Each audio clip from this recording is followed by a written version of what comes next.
मैं आपके सामने आज बहुत ही महत्वपूर्ण सवाल सॉल्व करा रहा हूं, जिसमें पहला प्रश्न है 4 अंकों की सबसे बड़ी और 5 अंकों की सबसे छोटी संख्या का योग बताओ। ये हमें बताना है। देखिए, 4 अंकों की सबसे बड़ी संख्या पहले लिखेंगे हम। 4 अंकों की सबसे बड़ी संख्या। देखिए, ये होगा हमारा 9,999। 9 हमारे एक अंक की सबसे बड़ी संख्या है, तो इसको हम 4 बार लिख देंगे। तो ये 4 अंकों की हमारी सबसे बड़ी संख्या हुई। दूसरी है 5 अंकों की सबसे छोटी संख्या। 5 अंकों की सबसे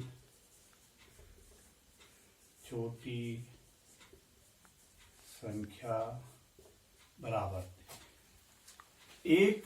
हमारा सबसे छोटी संख्या होती है, इसके आगे हम 4 जीरो लगा देंगे।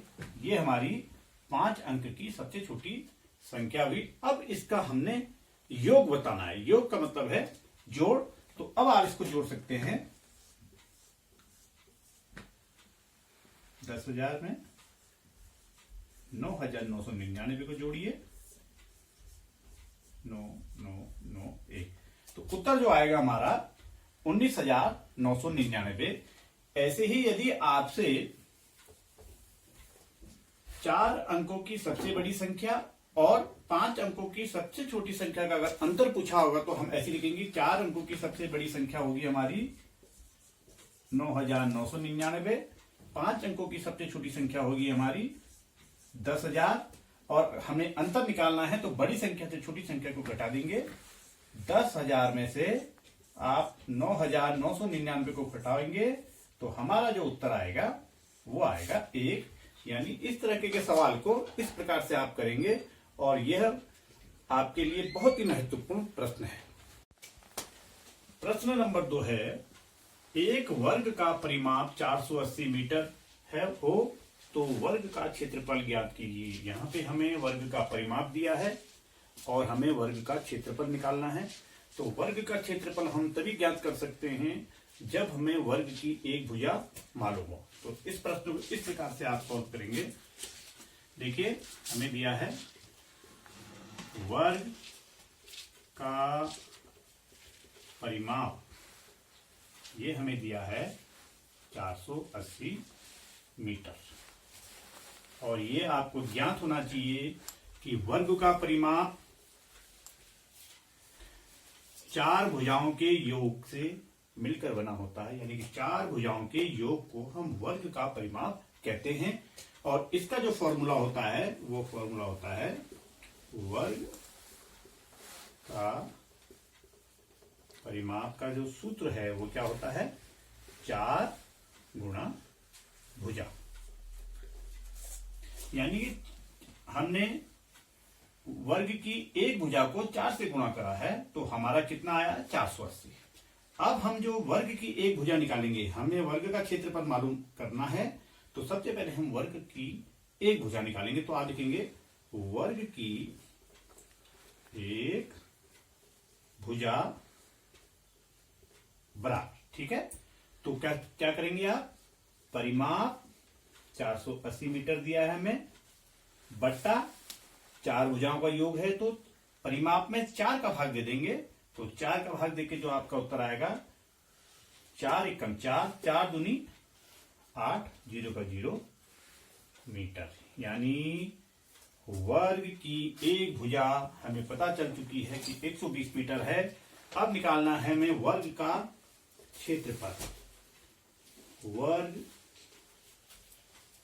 का क्षेत्रफल बराबर, इसका जो फॉर्मूला है ये आपको याद होगा। कैसे निकलता है, भुजा गुणा भुजा। ठीक है, अब आप कर दीजिए। वर्ग की एक भुजा हमें मालूम है कितनी है, 120 मीटर। ठीक है, इसको हम किससे गुणा कर देंगे? 120 से, क्योंकि एक भुजा हमारी 120 है, तो 120 को 120 से गुणा कर देंगे। तो आप इसको गुणा जो करेंगे, कर दीजिएगा गुणा। ऐसे भी निकल सकता है, लेकिन मैं गुणा करके आपको बता देता हूं। 0 का 0, 0 0 0, 2 दूनी 4 और 2 एकम 2, 1 0 की 0, 1 दूनी 2, 1 एकम 1, 0 0, 4 2 और 2 4 है। ये हमारा वर्ग का क्षेत्रफल आ गया। और ये हमें ध्यान रखना है कि जब हम वर्ग का क्षेत्रफल निकाल रहे हैं तो हमारी जो इकाई आएगी वो आएगी वर्ग मीटर। अगर यहां पे हमारी 120 सेंटीमीटर होती तो जो हमारा क्षेत्रफल आता वो आता 14,400 वर्ग सेंटीमीटर। तो ये आपको ध्यान देना है। इसी से संबंधित मैं अगर एक प्रश्न और आपको कराऊं, जिससे कि आपकी समझ में बहुत बढ़िया तरीके से सवाल आ जाए और बहुत ही महत्वपूर्ण है कि वर्ग की एक भुजा अगर यहां पे दी होती है, आपको सपोज 200 दिया है कि वर्ग का परिमाप 200 मीटर हो तो वर्ग का क्षेत्रफल ज्ञात कीजिए। तो इस सवाल को सेम आप इसे कर सकते हैं। सबसे पहले वर्ग का परिमाप कितना दिया है हमको? 200 मीटर। ठीक है, तो वर्ग का परिमाप 200 मीटर है, तो वर्ग की एक भुजा कैसे निकालेंगे? तो हम निकालेंगे सीधे से वर्ग की एक भुजा बराबर, हमें आपको यह मालूम होना चाहिए कि जो वर्ग का परिमाप है 4 भुजाओं का योग है। तो हमें 4 भुजाओं का योग 200 है, तो एक भुजा कैसे निकलेगी? 200 बट्टा 4, 200 मीटर है ये, 200 मीटर बराबर 4 बराबर यह आ गया आपका 50 मीटर। 200 में 4 का भाग देंगे, 4 पंजे 20 और 0 250 मीटर आ गया। वर्ग की एक भुजा 50 मीटर है। अब आपको वर्ग का क्षेत्रफल निकालना है, तो आप वर्ग का क्षेत्रफल कैसे निकालेंगे? वर्ग का क्षेत्रफल, ये आपको बार बार अगर आप लिखोगे कि वर्ग का क्षेत्रफल हम भुजा गुणा भुजा करके निकालते हैं, तो ऐसे में आप कभी इसको भूलेंगे नहीं, इस फॉर्मूला को, भुजा। तो अब हमारे पे एक भुजा है 50 मीटर, तो इसको हम किससे गुणा कर देंगे? 50 मीटर से। और 50 को 50 से गुणा कर देंगे। देखिए 2 जीरो हैं, 1 2 और 5 पंजे 25, 2500 ये मीटर में है, तो वही इकाई हमारी वर्ग में और मीटर में लंबाई तो मीटर। इस प्रकार से हम, अगर हमें वर्ग का परिमाप दिया है और क्षेत्रफल निकालना है, तो इस प्रकार के सवाल को आप इस तरह से करेंगे। अगला जो प्रश्न है, प्रश्न नंबर 3 जो हमारे पास है, एक घन की एक भुजा 12 सेंटीमीटर है, तो घन का आयतन ज्ञात करना है। तो घन का आयतन ज्ञात करने के लिए हमें सबसे पहले यह मालूम होना चाहिए घन कहते किसको हैं। तो घन किसे कहते हैं? जिसकी लंबाई, चौड़ाई और ऊंचाई आपस में बराबर होती हो, उसे हम घन कहते हैं। अब देखिए, घन का हमने आयतन निकालना है। सबसे पहले मैं आपको घन का आयतन का फॉर्मूला लिख रहा हूं कि घन का आयतन आप कैसे निकालेंगे।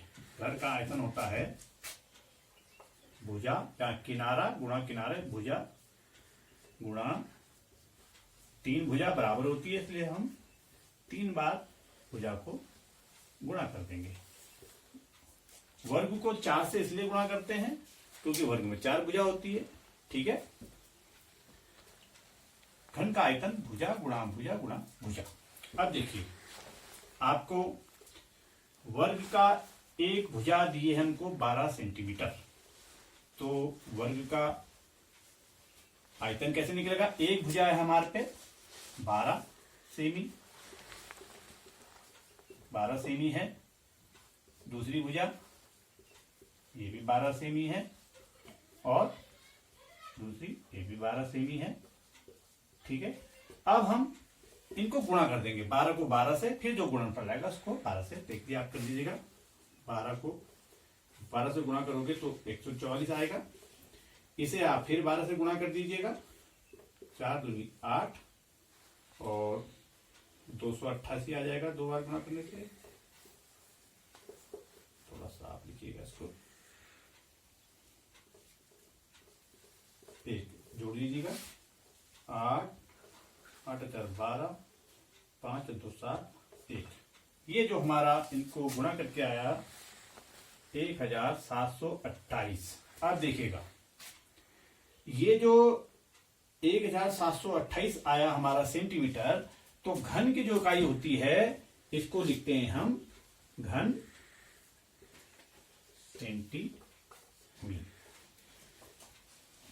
ऐसे ही घनाभ, ये घन है। अगर घन और घनाभ में क्या अंतर है कि घन में लंबाई चौड़ाई ऊंचाई बराबर होती है, और यदि घनाभ होगा तो घनाभ की लंबाई चौड़ाई और ऊंचाई अलग अलग होती है। तो घन का आयतन भी अगर घनाभ हमको दिया तो घनाभ का आयतन भी हम ऐसे निकालेंगे कि उसका हो जाएगा क्या, क्योंकि लंबाई चौड़ाई ऊंचाई अलग अलग होती है तो घनाभ का जो हम आयतन निकालेंगे लंबाई गुणा चौड़ाई गुणा ऊंचाई। ठीक है, घनाभ का यहाँ पे सवाल नहीं है, लेकिन मैंने आपको घनाभ का फॉर्मूला लिखा दिया है कि घनाभ में अगर उसका आयतन ज्ञात करनी तो लंबाई गुणा चौड़ाई गुणा ऊंचाई, इस प्रकार से आप घनाभ का आयतन निकाल सकते हैं। और घनाभ की आयतन की जो यूनिट होती है वो भी घन में होती है। प्रश्न नंबर 4 है, एक घनाभ की लंबाई 8 सेमी, चौड़ाई 6 सेमी और ऊंचाई 4 सेमी हो तो घनाभ का आयतन क्या होगा। देखिए घनाभ का हमने आयतन निकालना है, तो घनाभ का आयतन का जो सूत्र होता है, घनाभ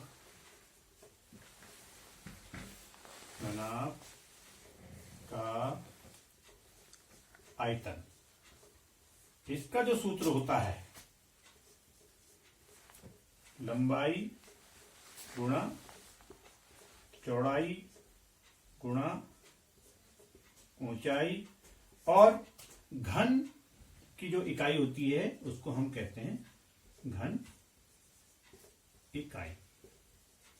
आयतन हमारा घन में व्यक्त की जाती है। अब देखिए प्रश्न है हमारा, घन की लंबाई 8 सेमी, 6 सेमी और 4 सेमी दी है, तो घन का आयतन क्या निकलेगा हमारा। लंबाई दी है आपको 8 सेमी, चौड़ाई दी है आपको 6 सेमी और ऊंचाई जो दी है उनको दी है 4 सेंटीमीटर। सेमी मतलब सेंटीमीटर। अब आप कर दीजिएगा इसको गुणा कि 8 छक्के 48 और 48 को आप 4 से गुणा कर दीजिए। 8 छक्के 48 और 48 को 4 से, 4 अट्ठे 32 और 4 चक्को 16 3 19। यह आया हमारा 195। देखिए ये सेंटीमीटर है और इकाई क्या आएगी हमारी घन, 192 घन सेंटीमीटर। इस प्रकार से हम घनाभ के सवाल को हल करते हैं। और इससे पहले जो मैंने बताया आपका घन में घन की तीनों भुजा बराबर होती है, तो उसका जो हम आयतन निकालेंगे भुजा गुणा भुजा गुणा भुजा। और घनाभ की लंबाई चौड़ाई और ऊंचाई अलग अलग होती है, तो इसका फॉर्मूला लंबाई गुणा चौड़ाई गुणा ऊंचाई। तो ये हमने निकाला इस प्रकार से। अगला जो प्रश्न है मेरा, प्रश्न नंबर 5, 13/8 को दशमलव में बदलना है। देखिए इसमें एक चीज आपको ध्यान रखनी पड़ेगी कि ये है हमारी भिन्न, ये भिन्न है और इसको जो हमने बदलना है दशमलव, हमने इसको जो बदलना है दशमलव में बदलना है। तो भिन्न को दशमलव में बदलने के लिए, इस चीज को आप बिल्कुल ध्यान रखिएगा कि भिन्न को दशमलव में बदलने के लिए हर का भाग अंश में देते हैं। लिख लीजिएगा इसको कि यह है, यहां पे लिखता हूं मैं, भिन्न को दशमलव में बदलने के लिए हर का भाग अंश में देते हैं। यह आपको याद हो गया है, इसको लिख लिया होगा आपने। अब देखिए, अब आप हर है हम पे 8, हर का भाग देना है हमने अंश में, दीजिएगा 8 का भागा 13 में 8 इक्कम 8 घटाइए 5, नहीं जाता है 8 का भागा 5 में, तो आप दशमलव रख देंगे और यहाँ पे 0 रख देंगे। 8 का भागा 50 में दीजिएगा 8 छक्के 48, घटाइए 2 0। 8 का भागा 20 में 8 दूनी 16, 4 दशमलव लगाने के बाद आप 0 नीचे बढ़ा सकते हैं, तो 0 8 पंजे 40। 13/8 को हम दशमलव में बदलेंगे तो जो हमारा उत्तर आएगा वो आया हमारा कितना, 1.625। ऐसे ही मैं तुरंत एक सवाल और आपको देता हूं। अगर मैं लिखता हूं 25/12, 25/12 को आपने दशमलव में बदलना है, तो आप क्या करेंगे, ये आपको याद होना चाहिए कि ये भिन्न है और भिन्न को दशमलव बांध के हर का भाग अंश में दे देंगे। यानी आप 12 का भाग 25 में दीजिएगा, 12 दूनी 24, एक शेष नहीं जाता है, 12 का भागा 1 में हमने यहाँ पे दशमलव लगा दिया, 0 बढ़ा दिया, फिर नहीं जाता है, तो अब क्या करेंगे आप, एक 0 यहाँ पे बढ़ा देंगे और फिर यहाँ पे लिख देंगे। अब दीजिएगा 12 7 84, 12 8 96, 4 एक 0 बढ़ा दीजिएगा, 12 3 36, फिर 4 आ रहा है, तो इसको हम आगे भी निकाल सकते हैं और नहीं तो हम 2.083 यहां पे लिख देंगे। 2.083। 25/12 को यदि हम दशमलव में बदलेंगे तो 2.083 भी हो सकता है।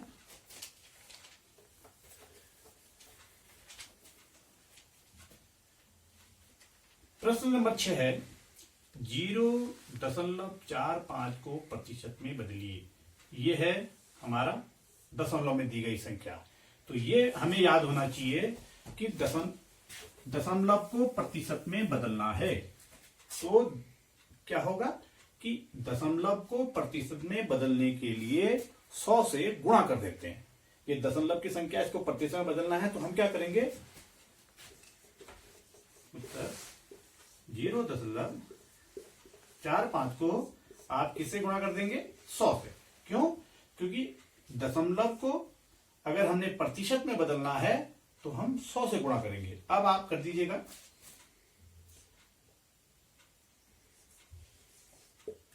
0.5 को 100 से गुणा कर दीजिएगा। गुणा को, दशमलव के गुणा को आप साधारण गुणा की भांति कीजिएगा।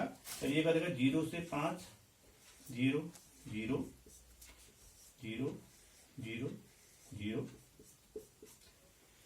1 पंजे 5, 1 चक्को 4, 1 0 की 0। अब आप इसको जोड़ दीजिएगा जैसे आप साधारण गुणा को जोड़ते हैं। ये हो गया 5 4 0।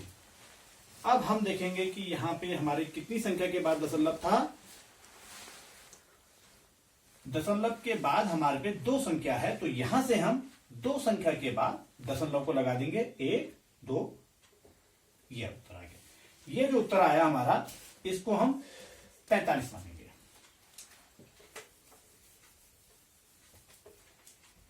उत्तर जो आएगा हमारा इसका 45% आ जाएगा। प्रश्न नंबर 7 है 4 के प्रथम 6 गुणजों का औसत क्या होगा। 4 के प्रथम 6 गुणजों का औसत क्या होगा। तो इससे संबंधित सवाल देखिएगा, बहुत महत्वपूर्ण है कि 4 के प्रथम 6 गुणज, देखिए 4 दूनी 8, 4 3 12, 4 चक्को 16, 4 पंजे 20 और 4 छक्के 24। ये हमारे 6 गुणज हो गए, 1 2 3 4 5 6। ये 4 के हमारे प्रथम 6 गुणज हो गए। अब उसने पूछा है इनका औसत। औसत में आपको मालूम होना चाहिए कि हम औसत किस प्रकार से निकाल सकेंगे। तो औसत निकालने का जो सूत्र है यह है दी गई संख्या या राशियों का योग, दी गई राशियों का योग बटा राशियों की संख्या। तो हम पे ये राशि दी गई है 1 2 3 4 5 6, ये हम पे 6 है और राशियों का योग हम करेंगे। तो राशि का योग कीजिएगा 4 और 8 12, 12 और 2 14, अच्छा 20, 20 और 4 24, हासिल 2, 2 और 1 3, 3 और 1 4, 4 और 2 6, 6 और 2 8। अब आप 6 का भाग 84 में दे देंगे। 6 एकम 6, 8 में 6 गया 2, 2 और 4 24 हो गया और 6 चक्को 24। 4 के प्रथम 6 गुणजों का जो औसत होगा वो हमारा 14 है।